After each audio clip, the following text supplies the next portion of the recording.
Bonjour Elsa Wolf, est-ce que vous pouvez nous rappeler votre fonction s'il vous plaît? Bonjour, oui, tout à fait. Donc Elsa Wolf, directrice de Fininfra. Fininfra, c'est un service à compétence nationale qui est rattaché à la Direction générale du Trésor. Et on fait du conseil aux décideurs publics, donc du conseil à la fois juridique et financier dans le déploiement des projets d'infrastructures publiques. Donc ça s'adresse à la fois au ministère, mais ça peut aussi s'adresser aux collectivités territoriales ou bien aux établissements publics. Voilà, tous les porteurs de projets publics qui souhaitent déployer des grands projets d'infrastructure. Alors, quel est selon vous le défi prioritaire pour les infrastructures de demain? Alors, le défi, il est triple, si je puis dire. Il y a déjà une première composante qui est de réussir à décarboner nos infrastructures, donc les rendre plus vertes, réussir à réduire les émissions de gaz à effet de serre de nos bâtiments, par exemple. Donc il y a en tout cas des objectifs forts sur la décarbonation. On a investi en 2024 110 milliards dans les infrastructures pour la décarbonation.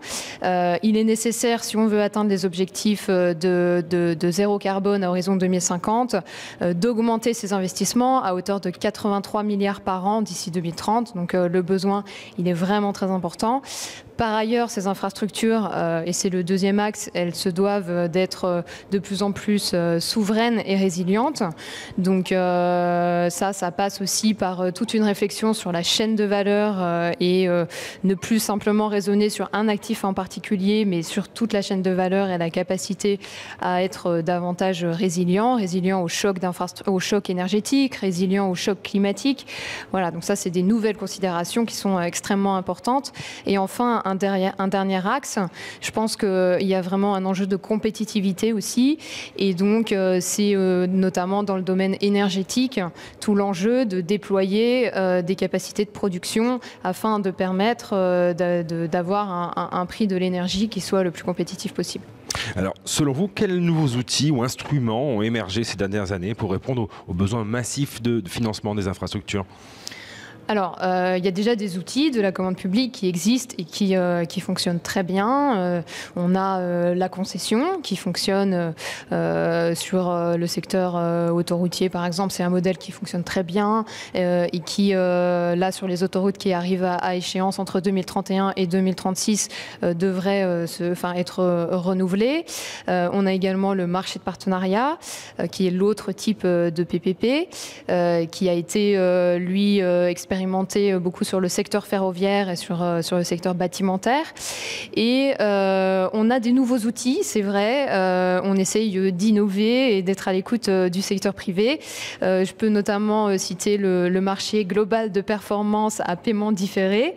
Donc le nom est un peu complexe, mais c'est un dérivé du marché de partenariat qui s'adresse à tous les porteurs de projets qui souhaitent rénover leur bâtiment et avoir l'avantage du paiement différé et de bénéficier finalement des économies d'énergie, et des économies budgétaires finalement générées par les économies d'énergie qui peuvent permettre de financer une partie des travaux. Et c'est un contrat intéressant parce qu'il permet de conserver la maîtrise d'ouvrage publique.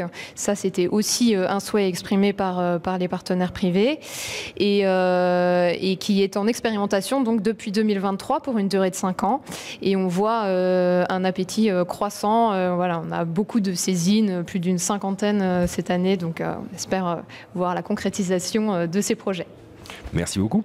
Je vous en prie. Merci.